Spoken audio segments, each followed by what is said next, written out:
আশ্চর্য। আচ্ছা আমি মেকআপ টেকে রেখে নিই। অঞ্জন তুই চাস টিস্যু? না আমি যাই না, আমার হয়ে গেছে কিছু। না টিস্যুটা দাও। আর আমার দুরবস্থাটা ভাবো, এমন একটা ছবি প্রমোট করতে এসেছি যাতে আমায় পার্টি দেয়।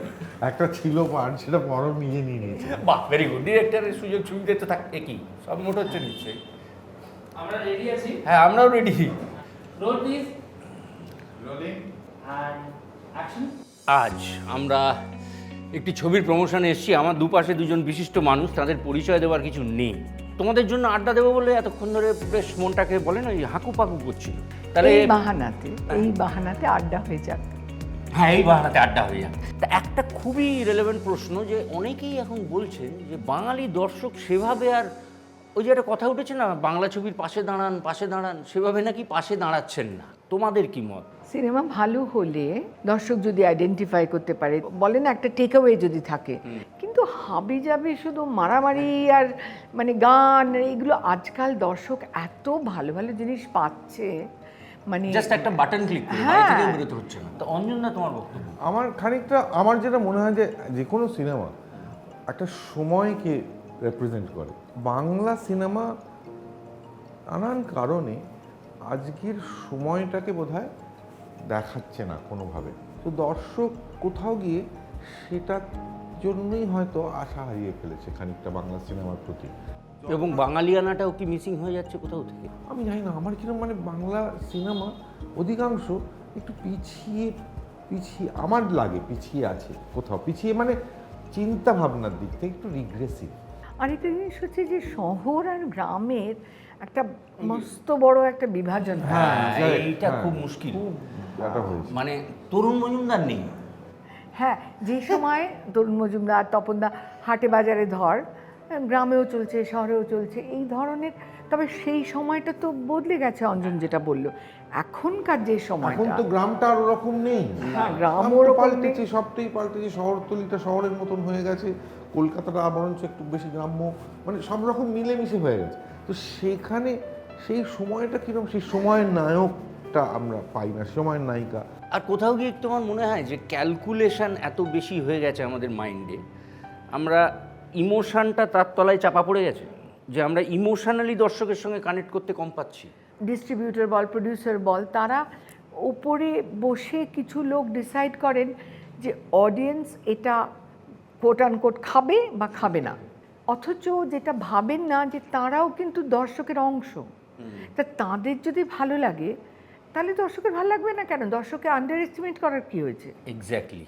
তোমাদের যে ছবিটা কাপল ওরিয়েন্টেড, একটু বেশি বয়সেরই হোক, কারা তো নায়ক নায়িকা, মেন প্রোটাগনিস্ট, হ্যাঁ, এই যে এদের মধ্যে যে রসায়ন তৈরি করা, হ্যাঁ, এটা কোথাও কি শুধু বাংলা ছবি নয়, সর্বভারতীয় ছবি থেকে হারিয়ে যাচ্ছে? মানে জুটি তৈরি হচ্ছে না হচ্ছে না? না, জুটি হয়তো হচ্ছে না, কিন্তু আজকাল যেটাকে অনসাম্বল কাস্ট বলে, বিভিন্ন বয়সের বিভিন্ন ধরনের অভিনেতা অভিনেত্রী, পার্শ্ব চরিত্র, এবং সেগুলো অনেক সময় ভীষণ ভালো লাগে। আর সে তো আমিও কাজ করেছি, অঞ্জনদারই ছবি আছে, চলো লেটস গো। হ্যাঁ, তাহলে আমি বলছি যে এখন বোধহয় সময়টা এমন এগিয়ে গেছে, লোকে আর ওটা চায় না বোধহয়। মার্চেলো আর সোফিয়া লোরেন, সুচিত্রা, উত্তম, এইটা বোধহয় লোকে আর প্রয়োজনও মনে করছে না, দরকার আমার মনে হচ্ছে। আমার মনে হয় চরিত্রগুলো বোধহয় বা রিয়ালিটির বিশ্বাসযোগ্য না হলে দর্শক যেটা নীনাদি বললো, যে দর্শক আইডেন্টিফাই করতে অসুবিধা হয়। সো সেই কারণেই একটা শ্রেণীর দর্শক যারা কিছুই করতে চাইছে না, গিয়ে খানিকটা সময় কাটাতে চাইছে, বা কিছু রিগ্রেসিভ লোকজন গিয়ে রিগ্রেসিভ সাবজেক্ট দিচ্ছে, তারাই যাচ্ছে। কিন্তু যারা একটু বুদ্ধিমান বা একটু সচেতন তারা যাচ্ছে। তো এই রাত তোমার আমার এই ছবিটার যখন স্ক্রিপ্ট শুনলে তোমরা দুজন, কি এমন স্ক্রিপ্টে পেলে যে মনে হলো যে এই ছবিটা করা উচিত? প্রথমত গল্পটার মধ্যে একটা খুব বেশ স্ট্রং ইমোশনাল কন্টেন্ট যেটাকে বলে সেটা আছে। আরেকটা জিনিস হচ্ছে, আমি বলছি অঞ্জনের সামনেই বলছি, এটা বড় টোপ ছিল যে অঞ্জন আমার সহ অভিনেতা, সোজা কথা। Very good. এখান থেকে পরের প্রশ্নে যাবো আমি, বলবো। আমার যেটা ভালো লেগেছিল সেটা হচ্ছে যে একটা রাত্রিরে দুজন মানুষের গল্প, এই সম্পর্কটা খুব আধুনিক জায়গায় যায়, যদিও সেটা সবাইকার জীবনেই ঘটছে, সবাই তার মধ্যে দিয়ে গেছে, যারা বয়স্ক অডিয়েন্স যারা আসবে, যারা অল্প বয়সী দেখতে আসবে, তারাও বুঝতে পারবে, তাদের তাদের চেনা জানাই এমন কিছু ঘটছে না যেটা অস্বাভাবিক একটা কিছু, স্বাভাবিক, কিন্তু খুব অনেক আধুনিক মোমেন্টস আছে যেটা চট করে একটা বয়স্কদের গল্পে, বয়স্কদের প্রেমের গল্পে থাকে না বাংলা সিনেমাতে। একটা জিনিস ইন্টারেস্টিং লেগেছিল যে এই যে যেটা অঞ্জন বলল যে একটা বয়স্ক দম্পতি, কিন্তু শুধু যে বয়স্করা রিলেট করবে এটা আমার মনে হয় না, কারণ সকলের জীবনে এটা ঘটে। এটা একটা রাতের গল্প ধর, সেখানে সেই রাতে এরা দুজনে পরস্পরকে অনেক না বলা কথা বলছে, অনেক যা যা জানতো না সেগুলো বলছে, মানে জীবনটা রিওয়াইন্ড হচ্ছে অ্যাকচুয়ালি, মানে রিওয়াইন্ড হতে গিয়ে অনেক স্মৃতি, অনেক কিছু যা তিক্ত, যা মধুর, অনেক কিছু বেরিয়ে আসছে, মানে তার মধ্যে অনেক ধরনের পরতে পরতে অনেক ধরনের অনুভূতি বেরিয়ে আসবে আর কি। তো একটু আগে তুমি বললে যে তোমার এই ছবিটা করার পেছনে একটা লোভ ছিল যে অনেক দিন বাদে অঞ্জন দার সঙ্গে কাজ করবে। এইটা নিয়েই একটা প্রশ্ন যে তোমরা একে অপরকে এত বছর ধরে দেখছো, একে অপরের ধরো অভিনয় ধারার কোনো একটা এক্স ফ্যাক্টর তুমি তোমার অভিনয় কোনো দিন ইউজ করোনি, বা তুমিও রিনাদির অভিনয়ের কোনো একটা ধারার একটা এক্স ফ্যাক্টর যেটা তুমি কোনো দিন ইউজ করোনি, মনে হয় সেটাকে তুলে নিয়ে আমি ইনকর্পোরেট করি আমার অ্যাক্টিংয়ের ধারায়, এরম কখনো কোনো মনে হয়েছে? আমার দেখো, আমার মানে আমি তো শুরু করেছিলাম অপর্ণা সেনের অভিনেতা হিসেবে, তিনি আমার ডিরেক্টর ছিলেন। যুগান্ত কি ফার্স্ট?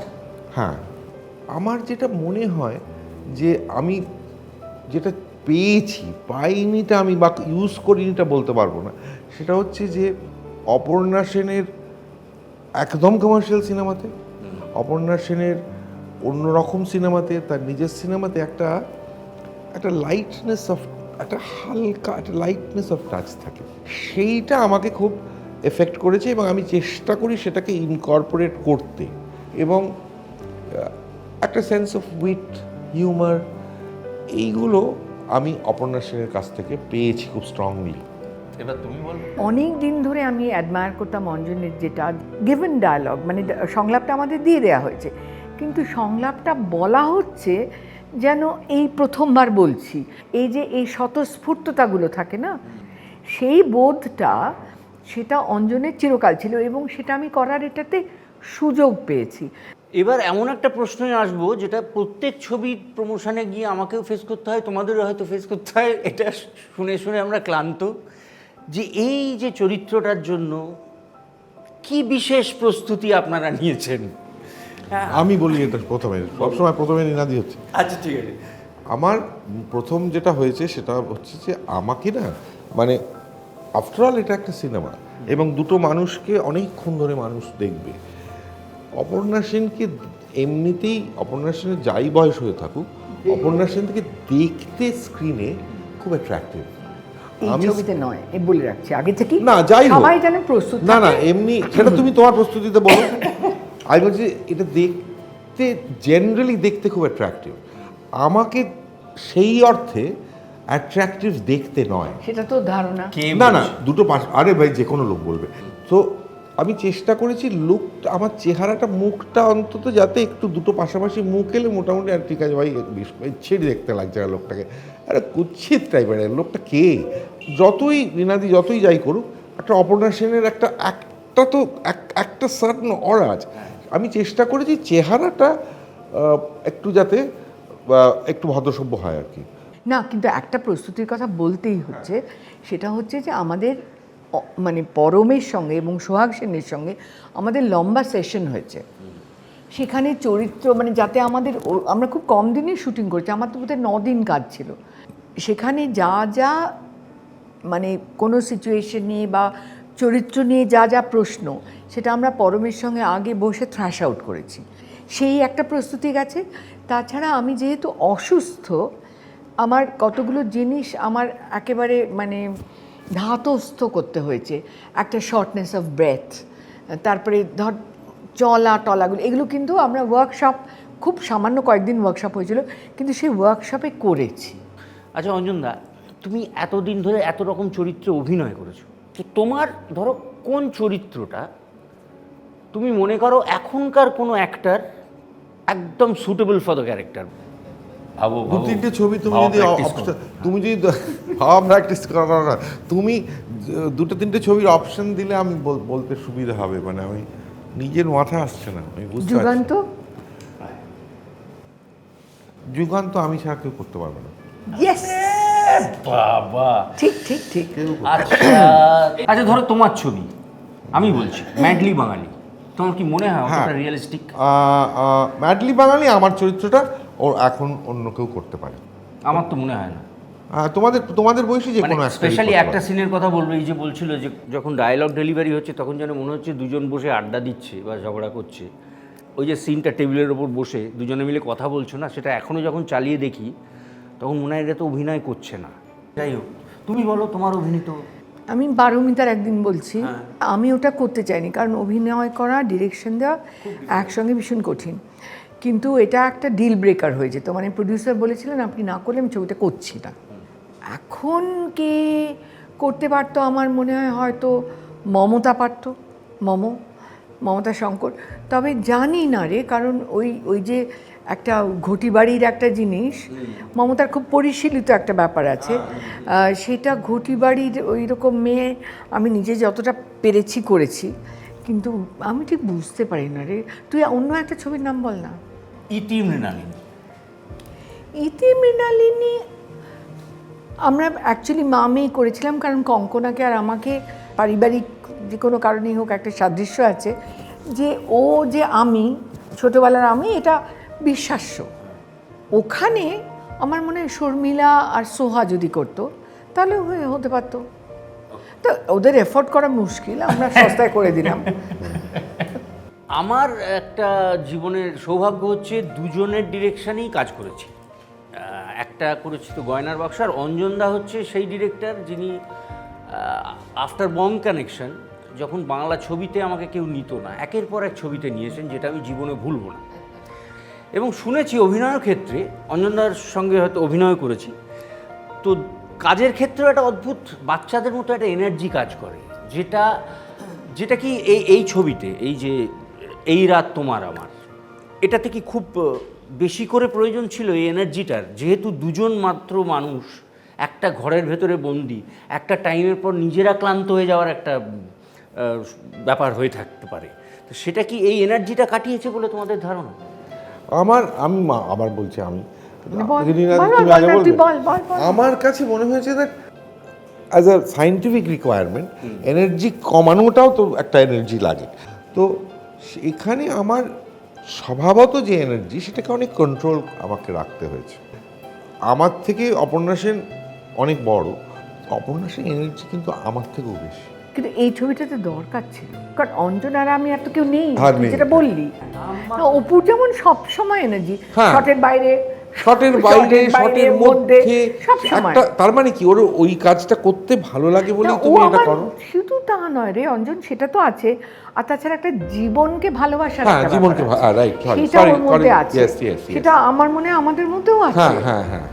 তাহলে হইচই স্টুডিওজের দ্বিতীয় ছবি এই রাত তোমার আমার, নির্দেশনায় পরমব্রত চট্টোপাধ্যায়, এবং আমার দুপাশে দুই মহারথী বাংলা ছবির। না না, আমি কোনো মহারথী নেই, বাট আচ্ছা রথী, ওদিকে মহারথী। হ্যাঁ ডেফিনেটলি, ঠিক আছে। ডেফিনেটলি আমি অনেক কিচ্ছু না। বড়। আচ্ছা আমি দুপাশে রথী। দুজন কিচ্ছু না নিয়ে আমি বসে আছি। আমি রথে চড়ি। হ্যাঁ, আপনারা এই দুজন কিচ্ছু নার ছবি পরমব্রত নির্দেশনায় দেখতে হলে হলে ভিড় করুন।